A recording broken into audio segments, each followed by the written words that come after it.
ஒரு சாதாரண குடிமகன் இந்த சமூக வலைத்தளங்களில் இயங்குவது ஜனநாயகத்துக்கு எதிரான ஒரு விடயமாக இருக்கு. ஜனநாயகத்துக்கு எதிரான விடயம் இல்லை. அதாவது ஒரு டிஜிட்டல் தளத்தில் எங்களோட உரிமைகளை பற்றி நாங்கள் கதைக்கிறது, ஆராய்வது, அதாவது கலந்துரையாடுறது, இதெல்லாம் எங்களோட உரிமைகள். ஊழலில் ஈடுபட்டார் என்று சொல்கிறதுக்கும் இந்த நாய் ஊழலில் ஈடுபட்டார் என்று சொல்கிறதுக்கும் ஒரு வித்தியாசம். ஆனால் இப்போ சமூக ஊடகத்தில் நாங்கள் கூடுதலாக அதில் தான் நாங்கள் துவங்குறோம். உனக்கு மூளை சரியில்லையா, இல்லாட்டி என்ன லூஸா, இப்படி தானே நாங்கள் கூடுதலை இப்போ நாங்கள் இதை பார்க்குறது. பேச்சு சுதந்திரம் இருக்க வேண்டும், ஆனால் பேச்சு சுதந்திரம் என்ற ஒரு போர்வையில் அது வரக்கூடாது. போர்வையில் இன்னொருத்தரை அவமானப்படுத்துற இது இருக்கக்கூடாது என்பதான் இந்த தனிப்பட்ட தேர்தல் காலங்களில் தான் கூடுதலாக இந்த வெறுப்பு பேச்சுக்கள் என்பது வரக்கூடியதாக இருக்கிறது. இதன் மூலமாக விளைவுகள் ஏற்பட விளைவுகள் வந்திருக்கிறது. அதாவது தேர்தல் காலத்தில் வெறுப்பு பேச்சு விடக்கூடிய வர ஒரு விஷயம் தான் போலிச்சேரி. சில நேரங்கள் செய்திகளை உருவாக்குவாங்க. எதை நாங்கள் ஒரு சமூக ஊடகத்தில் பார்த்தாலும் அதை இது சரியோ தவறோ நாங்கள் சந்தேகத்தின் பெயரில் பார்க்க நாங்கள் எங்களை பழக்கிக்கொள்ள வேண்டும். அது முதலாவது பார்த்தவுடன் அதை சொல்லும் போது கூட எனக்கு கஷ்டமாக தான் இருக்குது. எல்லா விஷயத்தையும் சந்தேக ஒரு கண்ணோட்டத்தோட பார்க்க வேணும்னு சொல்லிக்க அதுவும் ஒரு பிரச்சனை. ஆனாலும் இதுதான் உண்மை. வணக்கம். மற்றொரு நிகழ்ச்சியிலே நாங்கள் இணைந்திருக்கின்றோம். இன்றைய நிகழ்ச்சியில் இந்த டிஜிட்டல் குடிமகன் தொடர்பாகவும் அது தேர்தல் காலங்களில் எந்த அளவு தூரம் அது தாக்கம் செலுத்துகிறது, அதனுடைய பொறுப்புகள் என்ன என்பது குறித்தான பலதரப்பட்ட விடயங்களை கலந்துரையாடுவதற்காக இருக்கின்றோம். இன்றைய இந்த நிகழ்ச்சி பெப்ரல் அமைப்பினுடைய ஒரு நிகழ்ச்சியாக இருக்கிறது. இந்த கலந்துரையாடல் நிகழ்ச்சியிலே எங்களோடு இணைந்திருக்கின்றார். இந்த தொழில்நுட்ப ரீதியான இந்த சமூக ஊடகங்கள் குறித்து அதனுடைய பொறுப்புகள் எப்படி இருக்க வேண்டும், அவை எப்படி பொறுப்பு கூற வேண்டும் என்பது குறித்து நீண்ட காலமாக செயற்பட்டு கொண்டிருக்கிற ஒருவர் உமர் ராஜரட்னம் அவர்களை நாங்கள் நிகழ்ச்சிக்கு அன்போடு வரவேற்றுக் கொள்கின்றோம். இந்த வார்த்தை புதிதாக இருக்கிறது. இந்த டிஜிட்டல் குடிமகன் பிரஜை, நாங்கள் எல்லாம் இந்த பிரஜை என்றுதான் கேள்விப்பட்டிருக்கிறோம், இலங்கை பிரஜை என்று கேள்விப்பட்டிருக்கிறோம். இது இலங்கை டிஜிட்டல் குடிமகன், இதுக்கான வேறுபாடுகள் எப்படி இருக்கிறது? முதல்ல என்னை அழைத்ததுக்கு நன்றி. அதில் இதுக்கு டிஜிட்டல் குடிமகன் இல்லாட்டி ஒரு டிஜிட்டல் குடிமகள் என்று சொல்லிக்க ரைட்.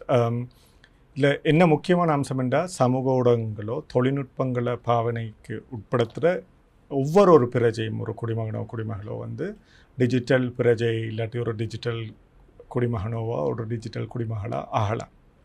ரைட். இதில் என்ன ஒரு விஷயம் என்றால் அது ஆங்கிலத்தில் டிஜிட்டல் சிட்டிசன்ஷிப் என்று சொல்லுவாங்க. ஆனால் அதுக்கு அப்பாற போய் இப்பொழுது ரெஸ்பான்சிபிள் டிஜிட்டல் சிட்டிசன்ட்ரி என்று ஒன்று இருக்குது. அதாவது பொறுப்பு வாய்ந்த சமூக ஊடகங்கள் இல்லாட்டி தொழில்நுட்பத்தில் பாவனைப்படுத்துகிறவங்களை தான் இந்த டிஜிட்டல் குடிமகன் இல்லாட்டி குடிமகளோ டிஜிட்டல் பிரஜை என்று அழைக்கப்படும். தேர்தல் காலத்தில் இந்த டிஜிட்டல் குடிமக்களுடைய அந்த வேர்டை தொடர்ந்து யூஸ் பண்ண முடியுமா? அந்த டிஜிட்டல் குடிமக்களுடைய இந்த செயற்பாடுகள், இவர்களுடைய பொறுப்புகள் எவ்வாறாக இருக்க வேண்டும், இவர்களுடைய பங்களிப்புகள்? அது தேர்தல் காலமாக இருந்தாலும் சரி, தேர்தல் இல்லாத காலமாக இருந்தாலும் சரி. என்ன இதில் ஒரு முக்கியமான விஷயம் என்ன, தவறான தகவல்கள், போலி செய்திகள் என்று வர்ற விடயங்களில் நாங்கள் உருவாக்குறதோ விநியோகிக்கிறதோ தவிக்க வேணும். அதே நேரத்தில் விருப்ப பேச்சுன்றதை உருவாக்குறது இல்லாட்டி விநியோகிக்கிறதுல நாங்கள் தவிர்த்து கொள்ள வேண்டும். பொறுப்பெண்டு வரைக்கும் அது வளமையான ஒரு பிரஜையாக இருந்தாலும் டிஜிட்டல் பிரஜையாக இருந்தாலும், அது தேர்தல் காலமாக இருக்கட்டும் தேர்தல் இல்லாத ஒரு காலமாக இருக்கட்டும், எங்களோட பொறுப்புகள் என்றிட்டு வரைக்கும் அதுதான் முக்கியமான 2 பொறுப்புகள். நாங்கள் ஆடான தவறான தகவல்களை போலிச்சே தகவல்களை வெறுப்பு பேச்சுகளை நாங்கள் உருவாக்கவும் கூடாது. 2வது உருவாக்கப்பட்ட அவ்வாறான செய்திகள் நாங்கள் அதை கன்சியூம் பண்ணும்போது நாங்கள் அதை விநியோகிக்கவும் கூடாதுன்றது தான் இதன் சாராம்சம். ஒரு சாதாரண குடிமகன் இந்த சமூக வலைத்தளங்களில் இயங்குவது ஜனநாயகத்துக்கு எதிரான ஒரு விடயமாக இருக்கிறது. இல்லை, ஜனநாயகத்துக்கு எதிரான விடயம் இல்லை. அதாவது அதுக்கு ஒரு டிஜிட்டல் தளத்தில் எங்களோட உரிமைகளை பற்றி நாங்கள் கதைக்கிறது, ஆராய்வது, அதாவது கலந்துரையாடுறது, இதெல்லாம் எங்களோட உரிமைகள் தான். அதே மாதிரி தான் அரசியல் ரீதியாக விமர்சனங்களில் ஈடுபடுறதும் எங்களோட ஒரு உரிமை தான். ஆனாலும் அந்த விமர்சனங்களோ எங்களோட கலந்துரையாடல்களோ எங்களோட ஆராய்வோ பேச்சுகளோ உண்மையை கருவாக கொண்டது இருக்க வேணும். அதே நேரத்தில் இன்னொருத்தருக்கு தீங்கு விளைவிக்காத விடயங்களாகவும் நாங்கள் அந்த கலந்துரையாடலில் ஈடுபடுறதுக்கு நாங்கள் ஒரு பொறுப்பு எங்கள்கிட்ட இருக்குது. அதை நாங்கள் கடைபிடிக்கவே வேணும். அது இல்லாத நேரத்தில் தான் இந்த டிஜிட்டல் குடிமகனுக்கோ இல்லாட்டி ஒரு டிஜிட்டல் குடிமகனோ அத்துமீறி அவங்களோட உரிமைகளை நாங்கள் எங்களோட உரிமையில் நாங்கள் அத்துமீறி வந்து நாங்கள் கடைபிடிக்கிற ஒரு நிலைக்கு தள்ளப்படுறோம். இல்லாட்டி அந்த அத்துமீறி நாங்கள் அதை கடைபிடிக்கிறோம்ன்றது ஒரு தவறான விடயம். பொதுவாக சமூக ஊடகங்கள் பாவிக்கக்கூடியவர்களை பார்த்தால் அவர்கள் தங்களுக்கு ஏற்றதை தான் எடுத்துக்கொள்வார்கள். அப்படி இருக்கின்ற போது நாங்கள் இது கட்டுப்பாடுகள் விதிக்கின்ற போது, ஏதாவது அதுக்கு எதிராக நாங்கள் செயற்படுகின்ற போது அவர்கள் தங்களுடைய கருத்துக்களை சுயாதீனமாக சுதந்திரமாக அவர்களுடைய கருத்து சுதந்திரத்தை மீதான ஒரு தடையாக இதை பார்க்க முடியும் தானே, பொறுப்புகள் என்று நாங்கள் பேசுகின்ற போது. அது உண்மை. அதில் ஆனால் இப்படி ஒரு விஷயம் எடுத்து நீங்கள் என்ற ஒரு அரசியல்வாதி என்று எடுங்களேன், இல்லாட்டி நீங்கள் ஒரு அரச ஒரு ஊழியர் என்று சொல்லைக்கு வந்து நீங்கள் ஒரு ஊழல் விஷயத்தில் ஈடுபட்டதாக எனக்கு தகவல் இருந்தால் நான் இதை நீங்கள் ஊழலில் ஈடுபட்டீங்கள் என்று சொல்கிற உரிமை எனக்கு இருக்குது. ஏனென்றால் நீங்கள் உங்களை நம்பி தான் நாங்கள் ஒரு அரசு ஊழியராக நாங்கள் எங்களோட அந்த பொறிமுறைக்குள்ளே கொண்டு வந்திருக்கிறோம்ன்றது ஒரு விஷயம். ஆனாலும் அந்த விஷயத்தில் வந்து ஆனால் அரசு ஊழியராக வந்தது போல் வந்த நாளை வந்து நான் எனக்கு விருப்பப்படி வந்து ஊழல் உங்களுக்கு அந்த குற்றச்சாட்டு இருந்தாலும் இல்லாட்டியும் நான் வந்து நீங்கள் ஒரு ஊழலில் ஈடுபட்டீங்கன்னு சொல்கிறது சரியா தவறான்றது தான் அதில் முக்கியமான விஷயம். எனக்கு அதுக்கான ஆதாரங்கள் இல்லையாக இருந்தால் நான் அவ்வாறான ஒரு கலந்துரையாடலையோ அவ்வாறு ஒரு குற்றச்சாட்டையோ நான் செய்யக்கூடாது. அது முதலாவது. ரெண்டாவது விஷயம் தான், அப்படியே ஒரு விஷயம் இருந்தாலும் எனக்கு ஆதாரங்களை இருக்கிற இந்த அரச ஊழியர் இல்லாட்டி அரசியல்வாதி ஊழலில் ஈடுபட்டார் என்று சொல்கிறதுக்கும் அவங்களோட பேரை சொல்லி இவர் ஊழலில் ஈடுபட்டார் என்று சொல்கிறதுக்கும் இந்த நாய் ஊழலில் ஈடுபட்டார் என்று சொல்கிறதுக்கும் ஒரு வித்தியாசம். நாங்கள் என்ன சொல்கிறோம் என்றால் அதில் முதலாவது அம்சத்தை நாங்கள் கடைப்பிடிக்க வேண்டுமே ஒழிய ரெண்டாவதை நாங்கள் கடைப்பிடிக்கக்கூடாது. அது ஒரு வெறுப்பு பேச்சாக போயிட்டு வெறுப்பு பேச்சுன்றதை விட அது உண்மையாலுமே அது வெறுப்பு பேச்சுன்ற வரைக்கும் ஹேட் ஸ்பீச் என்று சொல்லுவாங்க. இப்படியான விஷயங்கள் சில நேரம் ஒரு துன்புறுத்தல், அதாவது ஹராஸ்மெண்ட் என்ற ஒரு அம்சத்துக்குள்ளே தான் அது அடங்கும். இந்த கருத்து சுதந்திரத்துக்கும் இந்த வெறுப்பு பேச்சுக்கும் இடையில இருக்கிற வித்தியாசம் என்ன? இது ரெண்டுக்கும் ஏதாவது லிமிட்டுகள் வரம்புகள் இருக்கிறதா இது ரெண்டுக்கும்? அதாவது நான் என்ன பொறுத்தவரையில் நான் என்ன சொல்கிறது என்றால் சொல்லுவாங்க வந்து ஃப்ரீடம் டு எக்ஸ்பிரஸ், கருத்து சுதந்திரம் என்று. நான் ஒரே சொல்கிற ஒரு விடயம் தான், freedom to express is not the freedom to insult. அதாவது இந்த கருத்து சுதந்திரம் என்றது நான் உங்களை வந்து அவதூறுக்கு ஏற்படுறக்கும் இல்லாட்டி அவமானப்படுத்தக்கூடிய உரிமைன்றது இல்லை. அதுதான் என்ன பொறுத்தவரையில் உங்களுக்கு கொடுக்கக்கூடிய ஒரு சிம்பிளான ஒரு பதில் என்றால் அதுதான். இப்போ இந்த தேர்தல் காலங்களில் தான் கூடுதலாக இந்த வெறுப்பு பேச்சுக்கள் என்பது வரக்கூடியதாக இருக்கிறது. இதன் மூலமாக விளைவுகள் ஏற்பட விளைவுகள் வந்திருக்கிறது. அதாவது நாங்கள் கண்ட அளவுக்கு அதில் என்னென்றால் தேர்தல் காலத்தில் வெறுப்பு பேச்சு விடக்கூடிய வர ஒரு விஷயம் தான் போலிச்செய்தி. சரியா? ஏனென்றால் சில நேரங்கள் செய்திகளை உருவாக்குவாங்க. ஏனென்றால் நானும் ஒரு அரசியல்வாதி, நானும் அதாவது இந்த தேர்தலில் நான் போட்டிடுறதா நீங்கள் போட்டிடுறதா நான் வந்து அங்கே உங்களுக்கும் சமமாக வந்து நான் போய் வந்து உங்களுக்காக பிரசாரம் நான் செய்ய போகிறது இல்லை. சரியா? அப்போ தேர்தல் பிரசாரம் என்று ஈடுபடைக்க நான் போய் நான் இதை செய்தேன் பிரசாரத்தில் ஈடுபடைக்க வந்து நீங்கள் இந்த போட்டியாளராக வந்தால் நீங்கள் செய்த ஒரு விடயத்தை நீங்கள் சொல்லி காட்டுறதாக இருந்தால் அதை நீங்கள் செய்யலைன்னு சொல்கிறதுக்கு தான் நான் கூடுதலாக முயற்சிப்பேன். அப்படியான ஒரு கான்டெக்ட் இருக்கைக்கும் வந்து நான் செய்கிறது தவறு தான். என்னென்னா நீங்கள் செய்ததை நான் செய்யலைன்னு சொல்லுவேன், செய்யாததையும் செய்ததுன்னு சொல்லுவேன். அதை நான் முதல்ல சொன்ன மாதிரி நீங்கள் செய்த ஒரு நல்ல விடயத்தை நான் தேர்தல் பிரசாரத்தில் நேரம் அவர் அதை செய்யலைன்னு சொல்லுவேன். அதே நேரத்தில் செய்த ஒரு நல்ல வேலையை வந்து அவர் அதை செய்யவே இல்லைன்ட்டு நான் பொலியாக வந்து அந்த விடயத்தை நான் உருவாக்கும், நான் அதை விநியோகிப்பேன். அதில் ஈடுபடக்கூடாது என்று சொல்கிறது ஒரு விஷயம். உண்மையாலுமே தேர்தல் நேரத்தில் வந்து மீடியா கைட்லைன்ஸ் என்ற ஒரு விஷயம் இருக்குது. அந்த நேரத்தில் அதாவது தேர்தல் கட்டமைப்புக்குள்ளே இந்த விஷயங்களுக்கு உண்மையாலுமே தேர்தல் திணைக்களமோ தேர்தல் ஆணைக்குழுவோ வந்து ஒரு விதிமுறைகளை விடுத்திருக்கிறாங்க. ஆனால் இதில் என்ன பிரச்சனை என்றால் ஆன்லைன் தளத்தில் இதுவரைக்கும் ட்ரெடிஷ்னல் மீடியாக்கான ஒரு வழிகாட்டல்கள் இருந்தது. ஆனாலும் சமூக ஊடகத்தில் அந்த வழிகாட்டல்கள் வந்தது இப்போ நாங்கள் இப்போ கிட்டடியாக நடந்த சமீபத்தில் நடந்த தேர்தலில் தான் அது இருந்தது. ஆனாலும் அந்த நேரத்திலையும் சமூக ஊடக நிறுவனங்கள் என்ன சொல்லுவாங்க, நாங்கள் இதை கடைப்பிடிக்க இயலாத, ஏனென்றால் இவங்க எங்களோட கலந்துரையாடி இந்த வழிகாட்டல்களை கொண்டு வர இல்லை என்று சொல்கிறார். இப்போ நான் வேலை செய்கிற இந்த துறையிலையும் நான் கூடுதலாக சொல்கிறேன், சமூக ஊடக நிறுவனங்களோ அதே மாதிரி ஏஐ சார்ந்த தொழில்நுட்ப நிறுவனங்களோ அவங்களோட ஒரு சமூக தரநிலைகள் இல்லாட்டி சமூக வழிகாட்டுகள், அதாவது கம்யூனிட்டி ஸ்டாண்டர்ட்ஸ் இல்லாட்டி கம்யூனிட்டி கைட்லைன்ஸ் சொல்லுவாங்க, அதை அவங்க எதுக்காக கொண்டு வந்திருக்கிறாங்க? டிஜிட்டல் குடிமகன் இல்லாட்டி டிஜிட்டல் குடிமகள்கள் என்று இருக்கிறவங்க வந்து அங்கே போய் அந்த சமூக ஊடகத்தில் ஈடுபடும் போது இந்த கட்டமைப்புக்குள்ளே தான் நாங்கள் எங்களோட அந்த யூஸை நாங்கள் கடைப்பிடிக்க வேணும்னு சொல்கிறோம். அதை நாங்கள் மீறினா அவங்க அதுக்கு எதிராக ஒரு ஒரு ஒரு ஒரு ஒரு விட அவங்க அதுக்கு எதிராக அவங்க செயற்படுவாங்கன்னு சொல்கிறது தான் இந்த சமூக தரநிலைகள்லையும் வழிபாடுகளையும் சொல்லப்பட்டிருக்கு. ஆனாலும் உங்களுக்கு நீங்கள் ஒரு ஊடகவியலாளர், உங்களுக்கு தெரியும் தானே எவ்வளவு விஷயத்தில் போலி செய்தியோ வெறுப்பு பேச்சோ எங்களுக்கு தெரிஞ்சிருந்தால் சமூக ஊடகங்கள் வந்து அந்த செய்தியை வந்து அவங்க அதால் கலட்ட மாட்டாங்க. அவங்களுக்கு இப்போ சமூக ஊடகங்களை பார்க்கின்ற போது போலி செய்தியும் உண்மையான செய்தியும் கொட்டி கிடக்கின்ற ஒரு இடமாக இருக்கிறது. இப்போது ஒரு டிஜிட்டல் குடிமகன் ஒருவர் இது போலி செய்தி இது உண்மையான செய்தி என்பதை எப்படி அவர் பிரித்தறிவது? ஏதாவது டூல்கள் இருக்கிறதா, வேறு வகையான வழிகள் இருக்கிறதா இதற்குள்ளேயே? அதில் சில விஷயங்கள் இருக்குது. அதாவது நாங்கள் மார்க்கர்ஸ் ஆஃப் டிஸ்இன்ஃபர்மேஷன், மிஸ்இன்ஃபர்மேஷன் என்று சொல்லுவோம். சரியா? ஒன்று என்னென்றால் முதல்ல இது சகலத்துக்கும் நாங்கள் வந்து இரண்டாவது நான் சொல்கிற முதலாவது வழிகாட்டல் தான். அதில் எதை நாங்கள் ஒரு சமூக ஊடகத்தில் பார்த்தாலும் அதை இது சரியோ தவறோ நாங்கள் சந்தேகத்தின் பேரில் பார்க்க நாங்கள் எங்களை அதை பழக்கிக்கொள்ள வேணும். அது முதலாவது பார்த்த உடனே எவ்வளவு இது சரியான விடயமாக எங்களுக்கு தோன்றதாக இருந்தாலும் ஒரு செய்தியை மட்டுமில்லை, அதே செய்தி அதை விட ஊடகங்களில் வந்திருக்குதா இல்லாட்டி நாங்கள் இவற்றையாவது கேட்டு நாங்கள் அறியலாம். இதுலேயும் நீங்கள் சொல்கிற மாதிரி இதில் இன்னொரு ஒரு சவால் என்னென்னா, சில நேரம் நாங்கள் ஒரு பிரேக்கிங் நியூஸ் ஒன்று வந்தால் அது தவறாக இருக்கலாம், மற்றவங்க எல்லாம் அதை பிறகு கோட் பண்ணி எல்லா இடத்துலையும் அடிப்பாங்க, சரி செய்வாங்கன்னு அதை விநியோகிப்பாங்க. அப்போ நான் வந்து அந்த செய்தியை நான் வாசிக்கிற நேரத்தில் நான் என்ன செய்வேன், சரி உங்களோட ஊடகத்தில் இது வந்திருக்குது, சரி இது சரியாக தவறான இருக்குதுன்னு இன்னொரு ஊடகத்தில் பார்த்தா அந்த ஊடகம் உங்களோட செய்தியை போட்டு தான் அவங்களும் பிரசுரிச்சிருப்பாங்க. சரியா? அப்போ அது ஒரு விஷயம். இப்போ ஒரு 5 வருஷத்துக்கு முதல்ல நாங்கள் எங்களோட பயிற்சிகள்லையும் டிஸ்இன்ஃபர்மேஷன் மார்க்கர்ஸில் முதலாவது நாங்கள் சொல்கிறது சோர்ஸ் என்று சொல்கிறது. அதாவது இருக்கிற சோர்ஸ் வந்து நீங்கள் அதை ஒருக்க ஒரு ஒரு ஒரு ஒரு ஒரு நல்ல கண்ணோட்டத்தில் பார்க்க வேணுமே நின்றால் ஒரு சோர்ஸ் என்று மட்டும் இல்லை, பல சோர்ஸுகளால் அந்த செய்தி வருதா இல்லையா. ஆனால் இப்போ நாங்கள் சொல்கிற மாதிரி அந்த 5 வருஷத்துக்கு பிறகு அதுவும் கொஞ்சம் கஷ்டமான விஷயமா தான் இருக்குது. என்னென்னா ஒரு சோர்ஸை பார்த்தாலும் நான் சொன்ன மாதிரி உங்களோட சோர்ஸை பார்த்து இன்னொரு செய்தி நிறுவனமும் உங்களோட செய்தியை தான் பிரசுரிப்பேன்.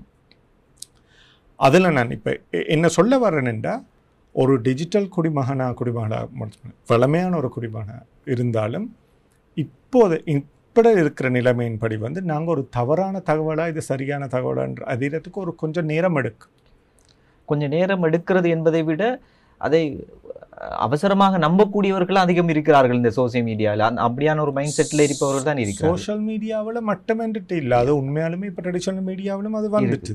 ஏனென்றா கூடுதலான இடத்துல இப்போ உங்களுக்கு இப்போ ஒரு செய்தி நிகழ்ச்சின்ட்டு வரைக்கும் அந்த செய்தி நிகழ்ச்சியிலையும் வந்து கூடுதலாக இப்போ சமூக ஊடகங்களில் இருக்கிற ஒரு செய்தி எடுத்து நாங்கள் போடுற இலங்கையில் மட்டுமில்லை இந்தியாவிலும் இது கனமுறை நடந்திருக்கு, பலமுறை நடந்திருக்குது. ஏனென்றால் அவங்க என்ன சொல்லுவாங்கன்னா, சமூக ஊடகத்தில் பார்த்த ஒரு நியூஸ் எடுத்து அவங்க மெயின் நியூஸில் போடுவாங்க, பிறகு பார்த்தா அது போலி செய்தியாக இருக்கு.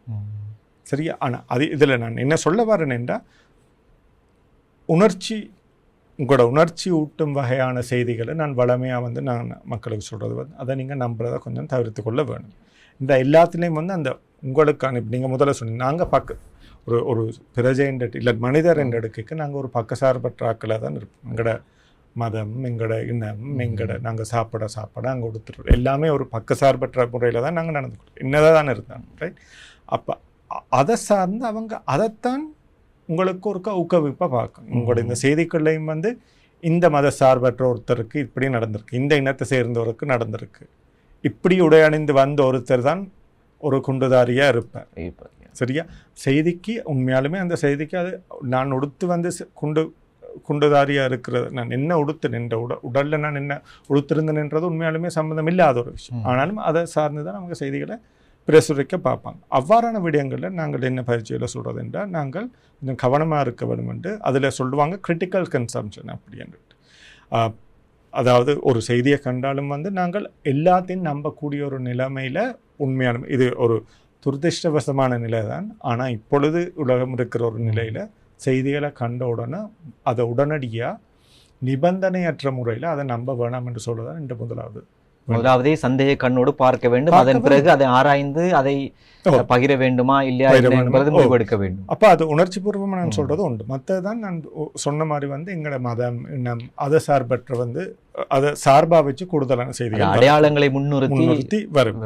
ஸ்டெரியோ டைப்ஸாகவும் இருக்கலாம் அப்படி என்று நாங்கள் சொல்ற ஒரு விஷயங்கள் இருக்கு. ஆனா இன்னொரு விஷயம் என்றால் கூடுதலான இப்படி போலி செய்தியில் இப்போ நாங்கள் சமூக ஊடகத்திலையும் பார்த்தது எங்களோட போலி செய்தி வந்தோன்னா அவங்க என்ன சொல்லுவாங்க, அதில் எங்களுக்கு ஒரு பயமோ உணர்ச்சி உருவாக்கி இதை உடனே ஷேர் பண்ணுங்க. 5 பேருக்கு ஷேர் பண்ணுங்க, 10 பேருக்கு ஷேர் பண்ணுங்க, 20 பேருக்கு ஷேர் பண்ணுங்க, தெரிஞ்சவங்களுக்கு போட்டு ஒரு வாழ்க்கையை காப்பாற்றுங்க. அப்படியான நேர்மை அதுவும் ஒரு டிஸ்இன்ஃபர்மேஷன் மார்க்கராக தான் நாங்கள் எடுக்கிறோம். இந்த 3 தான் உண்மையாலுமே முதல்ல டிஸ்இன்ஃபர்மேஷன் மார்க்கர்ஸ் 5 வகையான விடயங்கள் இருக்கும். ஆனால் இப்பொழுது நான் நினைக்கிறேன், இப்போ உலகம் போய்கொண்டிருக்கிற ஒரு திசையில் இந்த 3 நாங்கள் கொஞ்சம் கருத்தில் கொண்டோம் என்றால், நான் இதில் சொல்ல இல்லை 100% நாங்கள் இந்த போலி செய்திக்கு ஆளாக மாட்டோம்ன்ட்டு. ஆனால் இது எல்லாமே எங்களுக்கு ஒரு வழிகாட்டுதலாக இல்லாட்டி ஒரு நிலைகளாக இது இருக்கக்கூடும். இப்போ நானும் நீங்களும் ஒரு டிஜிட்டல் குடிமகனாக இருக்கின்ற போது தேர்தல் காலங்களிலே உங்களுக்கு ஒரு அரசியல் நிலைப்பாடு இருக்கும், எனக்கு ஒரு அரசியல் நிலைப்பாடு இருக்கும். இவ்வாறான ஒரு சூழ்நிலையில் இந்த 2 நிலைப்பாடுகளையும் இந்த சமூக ஊடகங்களிலே ஒரு ஆரோக்கியமான ஒரு விவாதமாக மாற்றுவதற்கான ஏதாவது வழிகள் மாற்றலாமா, மாற்ற முடியுமா, வழிகள் இருக்கிறது? ஆரோக்கியமான விவாதத்துக்கு முதலாவது ஒரு ஒரு ஒரு ஒரு முக்கியமான விஷயம்தான். அதில் வந்து நாங்கள் இன்னொருத்தரோட நாங்கள் அந்த ஒரு கலந்துரையாடல் ஈடுபடைக்கு வந்து நாங்கள் மதிப்புக்குரிய விதத்தில் அந்த கலந்துரையாடலில் ஈடுபடுறது. நீங்கள் சொல்கிற மாதிரி தான் உங்களோட அரசியல் நிலைப்பாடு இருக்கும், எனக்கு இன்னொரு அரசியல் அது மாற்றாக இருக்கும். அது மாற்றாக இருக்கும், அது பிரச்சனை இல்லை. இப்போ நான் வந்து சொல்லலாம் வந்து நான் இந்த கட்சியை சார்பற்ற முறையில் தான் நான் இதை நம்புகிறேன், இவங்களோட விடயங்களை நான் நம்புகிறேன், அவங்களோட அரசியல் அவங்களோட பயணத்தை நான் வந்து நம்புகிறேன், அதை ஊக்குவிக்கிறேன்னு சொல்கிறேன். நான் ஒரு எதிராளியாக இருந்து நான் அதை சொல்ல. ஆனால் நான் அந்த முதல்ல சொன்ன மாதிரி தான், நான் நீங்கள் சொல்கிற விஷயத்துக்கு எனக்கு உடன்பாடு இல்லைன்னு சொல்கிறதுக்கும், நான் உண்ட விடயத்தோட எனக்கு உடன்பாடு இல்லை நாயே என்று சொல்கிறதுக்கும் ஒரு வித்தியாசம் இருக்கு. ஆனால் இப்போ சமூக ஊடகத்தில் நாங்கள் கூடுதலாக அதில் தான் நாங்கள் துவங்குறது. உனக்கு மூளை சரியில்லையா, இல்லாட்டி என்ன லூஸா, இப்படி தானே நாங்கள் கூடுதலை. இப்போ நாங்கள் இதை பார்க்குறது சில நேரம் வந்து அனானிமஸ் அக்கௌண்ட், அதாவது பெயரிடப்படாத அக்கௌண்ட்ஸ் இல்லை, அதாவது அவங்களோட புகைப்படங்கள் இருக்கிற அக்கௌண்ட்ஸில் கூட இவ்வாறான விடயங்கள் கூடுதலாக நடக்குது. ஆனால் சில பேர் கருத்துக்கள் மீதான விமர்சனங்கள் என்பதை தாண்டி தனிநபர் மீதான தாக்குதல் தான் அதிகமாக இருக்கும். அதுதான் இப்போ நான் சொல்கிறது. என்ன தனிநபர் என்னென்ன, நீங்கள் எங்கே இருக்கிறீங்க, என்னத்தை சாப்பிட்டீங்க, நீங்கள் திருமணம் யாரை கொண்டீங்க, அப்படின்னு பிள்ளைகள் எப்படி இருக்கிறாங்க, இல்லாட்டி அம்மாவையும் அப்பாவையும் ஒழுங்காக நடத்தினாங்களா, இதுகளைத்தான் நாங்கள் கொண்டு வந்து அது. ஆனால் நீங்கள் சொல்கிற மாதிரி நீங்கள் கருத்தை நாங்கள் கலந்துரையாடல் என்றுட்டு வரும்போது வந்து எந்த மதம் இனம் என்ற குழந்தைகள் இல்லாட்டி நான் யாரை திருமணம் செய்தன்றது உண்மையாலுமே அதுக்கு அந்த கலந்துரையாடலில் அடங்கக்கூடாத அம்சங்கள் தான் இப்போ இல்லை.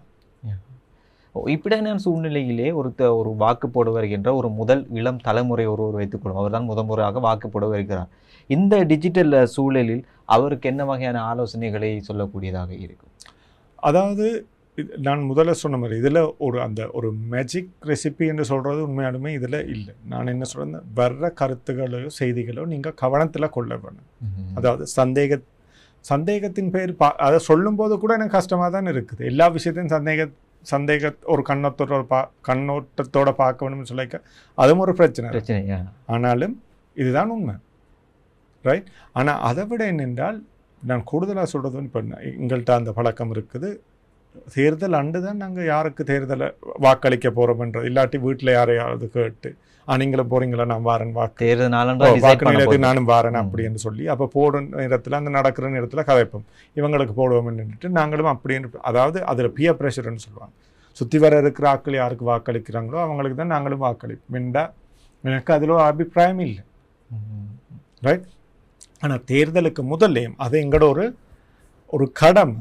என்னென்றா தேர்தல் முறையோ ஜனநாயக பொறிமுறைகளோ இல்லாட்டி இருக்கிற ஜனநாயக அமைப்புகளோ இல்லாட்டி ஜனநாயக நிறுவனங்களோ இல்லாட்டி எங்களோட அரச நிறுவனங்கள் வந்து அந்த பொறிமுறை முழுக்க வந்து மக்களான நாங்கள் தான் அதை நடத்துறோம். அந்த பொறுப்பை மக்கள் தான் எடுத்துக்கொள்ள வேண்டும் என்கிறதை சொல்ல. பொறுப்பு மட்டும் இல்லை, நான் உண்மையாலுமே சொல்றேன், நாங்கள் கட்டுற வரி பணத்தில் தானே அது எல்லாமே நடக்கிறது. இப்போ உண்மையாலுமே தேர்தல் என்று சொல்றது என்ன, எங்களுக்காக வேலை செய்யக்கூடியவங்களை நாங்களே தேர்ந்தெடுக்கிறதுனால தான் தேர்தல். ஒரு ஜனநாயக கடமை, ஒரு ஜனநாயக கடமை. ஆனால் அவங்கள வந்து நாங்கள் அவங்களுக்கு வேலை செய்யறதுக்கு நாங்கள் அவங்கள எங்களுக்கு வேலை செய்யறதுக்கு தான் நாங்கள் எங்கட வாக்கு நாங்கள் பாவனைக்கு உட்படுத்தி வந்து அவங்கள நாங்கள் அந்த இடத்துக்கு கொண்டு வரோம். அப்போ அந்த மாதிரியான நேரத்தில் அந்த வாக்கு என்று சொல்றது எவ்வளவு நாங்கள் அதுக்கு ஒரு ஒரு ஒரு ஒரு முக்கியத்துவம் கொடுக்க வேணும்ன்றது அதிலேயே தெரியுது.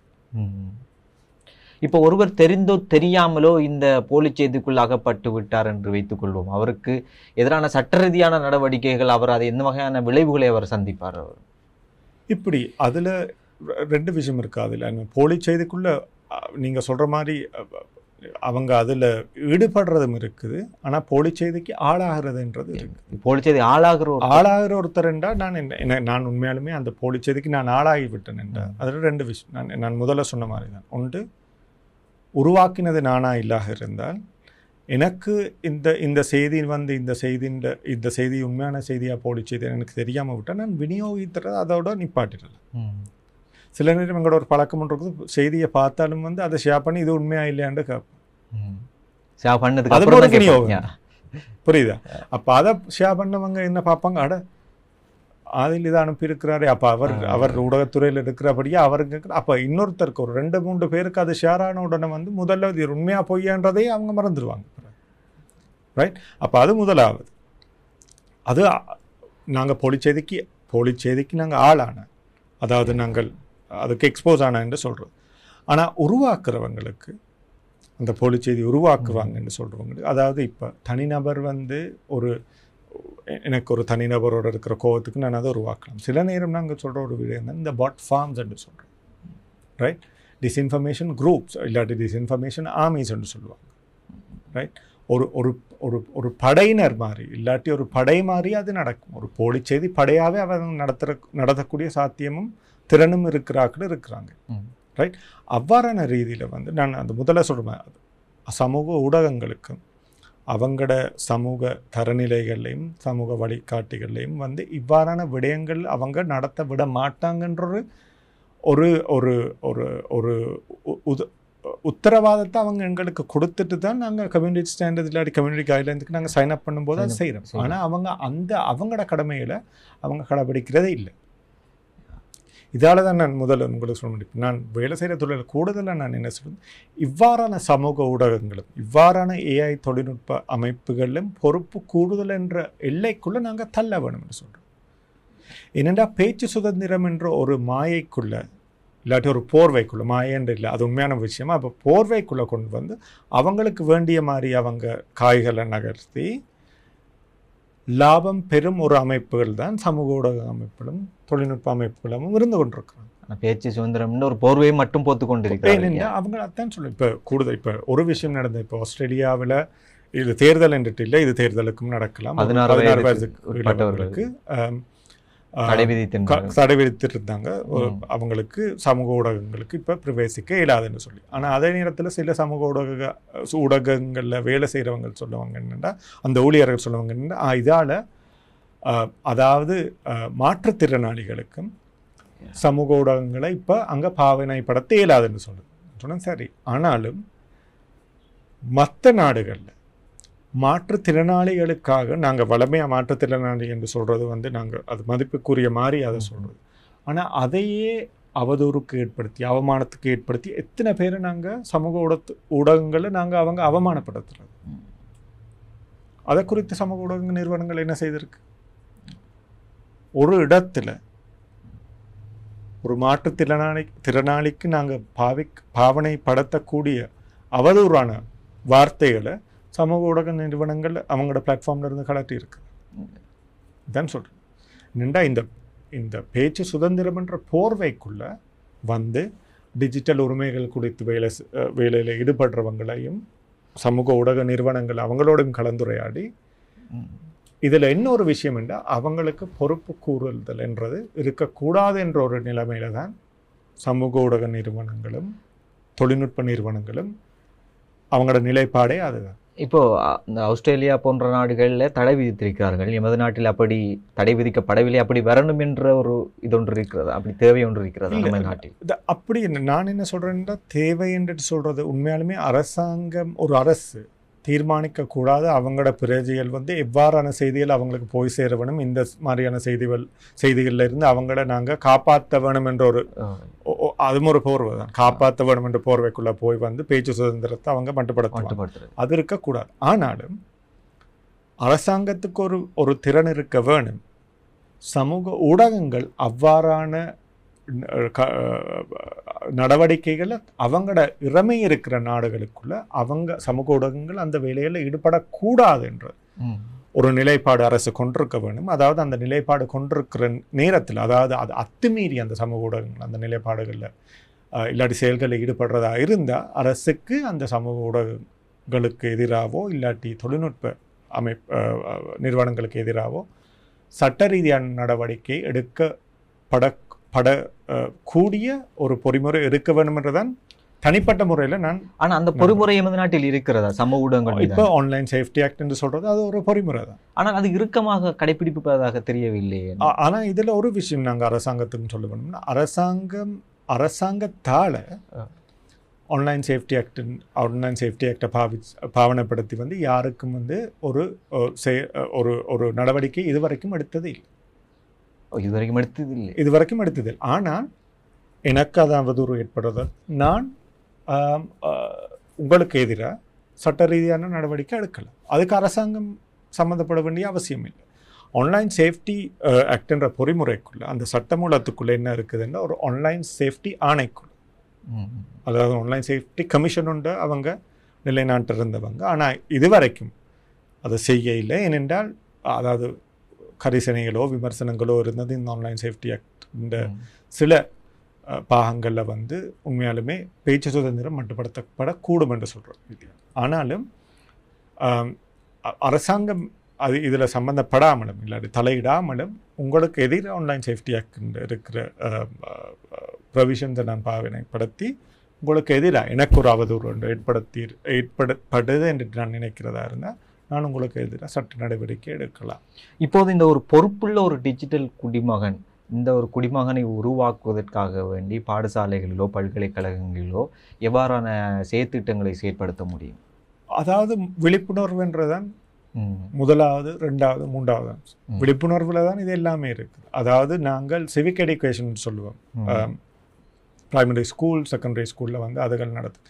அதாவது நாங்கள் கூடுதல் இப்போ பாடசாலையில் நாங்கள் சொல்கிறது வெளியில் போனால் இல்லாட்டி குப்பையை கண்டா நாங்கள் எப்படி அந்த குப்பையை ஒரு இடத்துலேருந்து எடுத்து ஒரு குப்பை வாளியோ இல்லாட்டி ஒரு குப்பை வாளிக்குள்ளே அதை போட வேணும்ன்றது சிவிக் எஜுகேஷன் தான் படிக்கும். அதே மாதிரி சோஷியல் மீடியா யூசன் சமூக ஊடக தளங்களில் நாங்கள் கடைப்பிடிக்க வேண்டிய அம்சங்கள் என்ன, அடுத்தவங்களுக்கு அதாவது சக பாவனையாளர்களுக்கு மதிப்போடு நாங்கள் அதை நடந்து கொள்வது, தவறான ரீதியாக அவங்கள நாங்கள் இதுக்குள்ள ஈடுபடுத்தாமல் இருக்கிறது, உண்மை இல்லாத விடயங்களில் நாங்கள் ஈடுபடாமல் இருக்கிறது, இன்னொருத்தருக்கு அவதூறு ஏற்படும் வகையில் நாங்கள் ஏற்படாது. இவ்வாறான விஷயங்கள் நாங்கள் பாடசாலை ரீதியாக உண்மையாலுமே எங்களோட குழந்தைகளுக்கு இல்லாட்டி சிறுவர்களுக்கு நாங்கள் அதை சொல்லிக் கொடுக்கலாம். அதே நேரத்தில் பல்கலைக்கழக ரீதியால் நான் நினைக்கிறேன் அதில் அதை விட கொஞ்சம் முன்னேறின அளவில்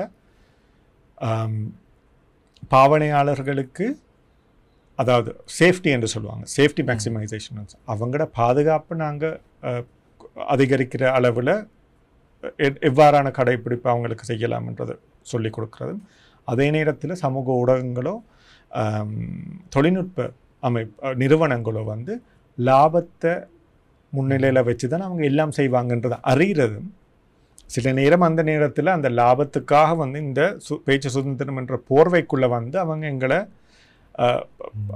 பயன்படுத்தலாம் என்று சொல்கிற ஒரு விழிப்புணர்வு எங்களுக்கு இருக்கணும். மூன்றாவது தான் அரசு என்ற ரீதியில் நாங்கள் வாக்களித்து உருவாக்குற அரசுக்கு எங்களோட பேச்சு சுதந்திரம் மட்டுப்படுத்தக்கூடிய ஒரு ஒரு இடம் நாங்கள் அவங்களுக்கு அளிக்கக்கூடாதுன்றது உண்டு. ஆனாலும் அரசாங்கத்தால் மட்டுமே இந்த சமூக ஊடகங்களோ இல்லாட்டி தொழில்நுட்ப நிறுவனங்களுக்கு எதிராகவே சட்ட நடவடிக்கைகள் எடுக்கக்கூடிய பொறிமுறைகள் அவங்களுக்கு தான் அறிமுகப்படுத்தலாம் என்றது நாங்கள் தெரிஞ்சு. பேச்சு சுதந்திரம் இருக்க வேண்டும், ஆனால் பேச்சு சுதந்திரம் என்ற ஒரு போர்வையில் அது வரக்கூடாது. போர்வையில் இன்னொருத்தரை அவமானப்படுத்துறது இருக்கக்கூடாதுன்றதை தனிப்பட்ட அபிப்பிராயம். ஆனால் தேர்தல் காலங்களில் தான் இந்த போலி செய்திகளும் இந்த உணர்ச்சி வசப்பட்ட செய்திகளும் அதிகம் பரப்பக்கூடியதாக இருக்கிறது. ஆனால் அதனை கண்காணிப்பதற்கான ஒரு மூன்றாம் தரப்பு எமது நாட்டில் இல்லை தானே? இப்படி இப்போ எங்களோட கடந்த 3 தேர்தலை எங்களுக்கு எடுத்தாலும் இல்லாட்டி இலங்கையில் தேர்தல்கள் என்று வரைக்கும் இப்போ ஒரு கடந்த 10 வருஷமாக நாங்கள் நடத்தின கூடுதலான தேர்தல்கள் வந்து ஒரு சமாதானமாக இல்லாட்டி அப்படி சமாதானம் எடுத்து சுமூகமாக தான் எல்லாமே முடிஞ்சிருக்கு. அதாவது வன்முறை குறையா இருக்கிற தான் கூடுதலான தேர்தல் சொல்ல முடியாது. குறைவு இன்னும் மற்ற நாடுகள் எங்கட பிராந்தியத்திலே இருந்த மற்ற நாடுகள் எடுக்கும்போது வந்து எங்கட வன்முறைகள் என்று நான் சொல்ல இல்லை வந்து ஆன்லைன் வன்முறைகளாகவும் இருக்கலாம், ஆஃப்லைன், அதாவது online violence and offline violence ரெண்டுமே வந்து குறைவான ரீதியில் தான் இருக்குது. ஆனால் அதே நேரத்தில் வந்து இந்த கண்காணிப்பு வரைக்கும் இதுவரைக்கும் தேர்தல் ஆணைக்குழுவுக்கும் தேர்தல் திணைக்களத்துக்கும் இந்த ஒரு தேர்ட் பார்ட்டி ஒரு மூன்றாவது நிறுவனம் வந்து இப்போ நீங்கள் சொன்ன பெஃப்ரலாக இருக்கட்டும், ஃபேக்டம் என்ற நாங்களும் கூட அப்படியான நிறுவனங்கள் வந்து அவங்களுக்கு தேர்தல் திணைக்களத்துக்கு அந்த நேரத்தில் வந்து உதவி அளிக்கக்கூடிய கண இருக்குது, வேலை செய்து கொண்டு தான் இருக்கிறார்கள். வேலை செய்து கொண்டு தான் அதில் வந்து இப்போ பெஃப்ரல் என்ற நிறுவனத்தை எடுத்து பார்க்கும்போது வந்து அவங்க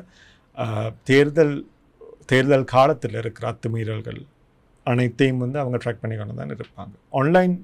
ஆன்லைன் தளத்தில் அந்த அவ்வாறான அத்துமீறல்கள் எவ்வாறு நடக்கிறது என்று சொல்கிறத ஃபேக்டம் யூரோப்பியன் யூனியன், அதாவது ஐரோப்பா ஒன்றியத்தின் ஒரு சப்போர்ட்டோடு நாங்கள் செய்கிற ஒரு ப்ராஜெக்ட் ஒன்று இருக்குது. தேர்தல் திணைக்களத்துக்குள்ள அவங்களோட ஊழியர்களை நாங்கள் பயிற்சிக்கு உட்படுத்துறது வந்து இவ்வாறான போலி செய்திகளோ வெறுப்பு பேச்சுகளோ இல்லாட்டி ஏஐ சார்ந்த கண்டென்ட்டையோ எப்படி நாங்கள் கண்டுபிடிக்கிறதுன்னு சொல்கிறது அவங்களோட திறனை வளர்த்து கொண்டு தான் இருக்குது.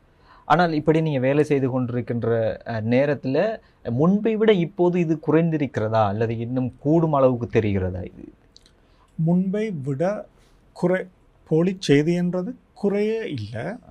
ஆனால் அந்த அவங்க போலி செய்தியை அந்த பேக்கேஜ் பண்ணுற விதம் மாறி இருக்குது. முந்தி ஒரு 5 வருஷத்துக்கு முதலெண்டா பயம் இல்லாமல் வந்து இவன் இந்த மதத்தை சேர்ந்தவன் தான், இவன் இப்படி செய்தான், அவனை போய் அடிச்சு கொள்ளுன்னு சொல்லி பயம் இல்லாமல் சொல்லக்கூடிய ஒரு பகிரங்கமாக சொல்லக்கூடிய ஒரு நிலைமை. ஆனாலும் இந்த நான் சொல்ல சமூக ஊடகங்களையோ இல்லாட்டி இப்போ ஃபேஸ்புக்குன்னு எடுத்தால் சமூக தரநிலைகள்னு சொல்லுவாங்க, கம்யூனிட்டி ஸ்டாண்டர்ட்ஸ். யூடியூபும் டிக்டாக்கும் என்று சொல்லிக்க கம்யூனிட்டி கைட்லைன்ஸ், சமூக வழிகாட்டுதல் என்றுட்டு அவங்க அதை எடுக்கும்போது அதில் அதை அத்துமீறி போனபடியா அந்த நெருக்கடி கொடுத்தபடியா அவங்க அவ்வாறான கண்டென்ட்டை வந்து அவங்க உடனுக்குடன் என்று சொல்ல இல்லாத ஆனால் ஃப்ளாக் பண்ணி அதை கலட்டக்கூடிய ஒரு திறனை. இதால் இந்த இவ்வாறான போலி செய்தி வெறுப்பு பேச்சிடம் உருவாக்குறவங்களுக்கு உண்மையாலுமே அந்த ட்ராக்ஷன் என்றது அவங்களுக்கு ஒரு ஃபாலோவிங் அதில் குறைஞ்சிடும். அதில் இப்போ என்ன சொல்லுவாங்கன்னா இதுகளை ஒரு கேள்வி ரீதியாக தான் கேட்பாங்க. இவன் இந்த இனத்தை சார்ந்தவன் இப்படி ஒன்று செய்திடான், இவனுக்கு ஒரு பாடம் படிப்பிப்போம்மா, வேறு விதமாக நேரடியாக சொல்லாமல் அந்த பாடம் படிப்பிக்கிறது வந்து படிப்பிப்பமான்னு கேட்டா வந்து அதுல அவங்களுக்கு போய் அடிக்கிறன்னு சொல்றது இல்லை.